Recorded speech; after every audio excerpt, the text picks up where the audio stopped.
अस्सलाम वालेकुम दोस्तों, मेरा नाम है उसामा और आप देख रहे हैं उसामा शकील टीवी।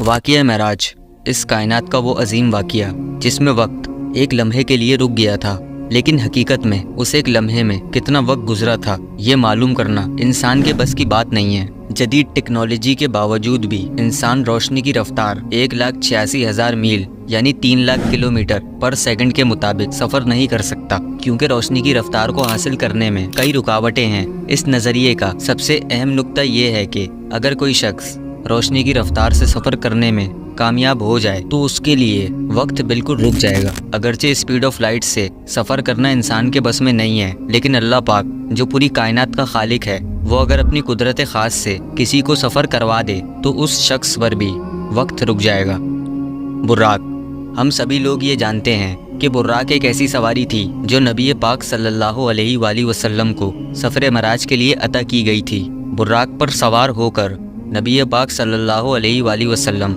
मस्जिदुल हराम से मस्जिद अक्सा तशरीफ़ ले गए और यरूशलेम में अंबिया कराम को नमाज भी पढ़ाई और वहाँ से आप सल्लल्लाहु अलैहि वसल्लम को आसमानों की महराज हुई। अब सवाल ये पैदा होता है कि बुर्राक क्या है। बुर्राक एक ऐसी सवारी थी जो नबी सल्लल्लाहु अलैहि वसल्लम को सफ़र मराज के लिए अता की गई थी। इस पर सवार होकर आप सल्लल्लाहु अलैहि वसल्लम तमाम आसमानी दरवाज़ों का अबूर करते हुए अल्लाह ताला के अर्श तक पहुँचे और आपने जन्नत और जहन्नुम का मुशाहिदा किया। ये सवारी यानी बुर्राक मस्जिदुल हराम से मस्जिद अक्सा तक और फिर वहाँ से सातों आसमानों तक रोशनी की रफ्तार से भी ज़्यादा तेज़ सफ़र करते हुए अल्लाह के अर्श तक पहुँची। वाक़या मेराज अल्लाह ताला का एक मौज़ा है और इसको मौज़ा इसलिए कहा जाता है क्योंकि एक आम इंसान इस तरह के काम करने के बारे में सोच भी नहीं सकता। आइंस्टाइन, जिसे इस सदी का सबसे बड़ा साइंटिस्ट माना जाता है, इसने अपनी थ्योरी ऑफ रिलेटिविटी के ज़रिए पूरी कायनात के निज़ाम को किसी हद तक समझने के बाद साइंस को मुकम्मल तौर पर बदल दिया। इसने इस थ्योरी में बताया कि अगर कोई शख्स इस कायनात में सबसे तेज़ रफ्तार जो कि रोशनी की रफ्तार है, अगर स्पेस में किसी तरह से हासिल कर लेता है तो इसके लिए वक्त रुक जाएगा। वक्त के इस बर्ताव को साइंस की ज़बान में टाइम डायलेशन कहते हैं। इस साइंटिफिक टर्म को समझना सफ़र मराज और बुर्राक को समझने के लिए बहुत ज़रूरी है। बर्क अरबी ज़बान में बिजली को कहते हैं, यानी रोशनी को, जो कि एक सेकंड में 3 लाख किलोमीटर पर सेकंड की रफ्तार से सफ़र कर सकती है, यानी ये हमारी दुनिया के गिर्द एक सेकंड में 7 चक्कर लगा सकती है।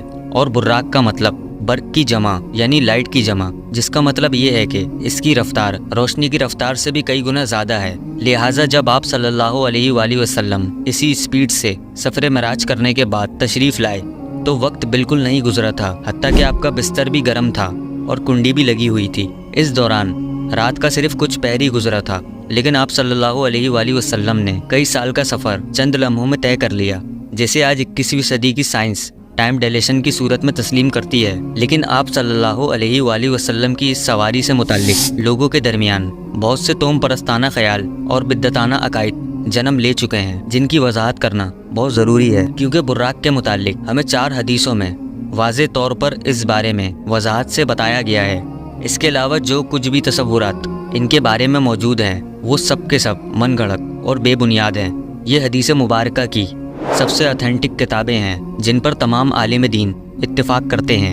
इन हदीस मुबारका से हमें ये पता चलता है कि इस सवारी को जन्नत से लाया गया था।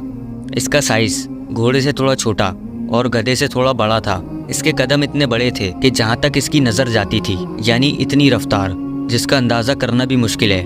अच्छा, यहाँ मैं आपको बता दूँ कि वक्त स्पेस में 2 मुख्तलिफ लोगों के लिए अलग अलग बर्ताव करता है। इसको ट्विन पैराडॉक्स कहते हैं, यानी अगर कोई शख्स खला में मौजूद है और रोशनी की रफ्तार से हरकत कर रहा है तो उसके लिए वक्त रुक जाएगा, जबकि ज़मीन पर मौजूद लोगों के लिए वक्त चलता रहेगा। कुरान पाक के अंदर वाक़या मराज से मुताल्लिक भी कुछ यही बताया गया है। आप सल्लल्लाहु अलैहि वसल्लम मराज से तशरीफ़ लाए, लेकिन दुनिया का वक्त नहीं गुजरा था। आप सल्लल्लाहु अलैहि वसल्लम ने सफ़र मराज पर जन्नत और जहन्नुम दोनों का मुशाहिदा किया, यानी जन्नती और जहन्नुमी दोनों लोगों को देखा। लेकिन यहाँ पर एक बहुत अहम सवाल पैदा होता है कि अभी तो क़यामत आई ही नहीं, यानी लोगों की जज़ा और सज़ा का फ़ैसला होना अभी बाकी है। तो फिर आप सल्लल्लाहु अलैहि वसल्लम ने इन लोगों को वक्त से पहले जन्नत और जहन्नुम में कैसे देख लिया? आइंस्टाइन की थ्योरी ऑफ रिलेटिविटी के मुताबिक अगर कोई शख्स मुसलसल रोशनी की रफ्तार से सफ़र करता रहे तो वो वक्त में भी सफ़र कर सकता है, यानी टाइम ट्रैवलिंग, क्योंकि वो एक फ्रेम ऑफ रेफरेंस से हटकर मुख्तलिफ फ्रेम ऑफ रेफरेंस से हरकत कर रहा है। اس کے علاوہ حدیث مبارکہ میں بھی یہ بتایا گیا ہے کہ آپ صلی اللہ علیہ وآلہ وسلم تمام آسمانوں کو پار کرتے ہوئے اللہ کے عرش تک پہنچے، اور سائنس آج ان دروازوں کے لیے ورم ہول یا بلیک ہول کی اصطلاح پیش کرتی ہے، جس کے بارے میں ہر شخص جانتا ہے۔ لیکن یاد رہے کہ یہ باتیں آج سے 1400 سال پہلے عرب کے صحرا کے اندر اللہ کے نبی نے اپنی امت کو سمجھائیں۔ اس دور میں میجرمنٹ کے لیے نہ تو کوئی آلات تھے اور نہ ہی کوئی اسکیل کے سٹینڈرڈ تھے، لہٰذا اگر اس وقت کسی چیز کے سائز کے بارے میں بتانا ہوتا تو کسی دوسرے جانور کے ساتھ یا کسی اور چیز کے ساتھ اس کا موازنہ بتایا جاتا۔ اس لیے براق کے سائز کو سمجھنے کے لیے انسانوں کو گھوڑے سے تھوڑا چھوٹا اور گدھے سے تھوڑے بڑے کی اصطلاح استعمال کی گئی۔ اور سب سے حیرت کی بات یہ ہے کہ اس سواری کے بارے میں مشہور ہے کہ اس کے 2 پر تھے، یہ بالکل جھوٹ ہے اور نہ ہی اس کا حدیث مبارکہ میں کوئی ذکر موجود ہے۔ دراصل اس طرح کی باتیں ہندو مذہب میں ان کے خداؤں کے اندر موجود ہیں، جنہیں اسلامی روایت میں بھی من گھڑت طریقے سے شامل کر دیا گیا ہے۔ اور اگر آپ چاہیں تو اس کے بارے میں خود بھی پڑھ سکتے ہیں وکی اسلام پیج پر، وہاں یہ تمام وضاحت موجود ہے۔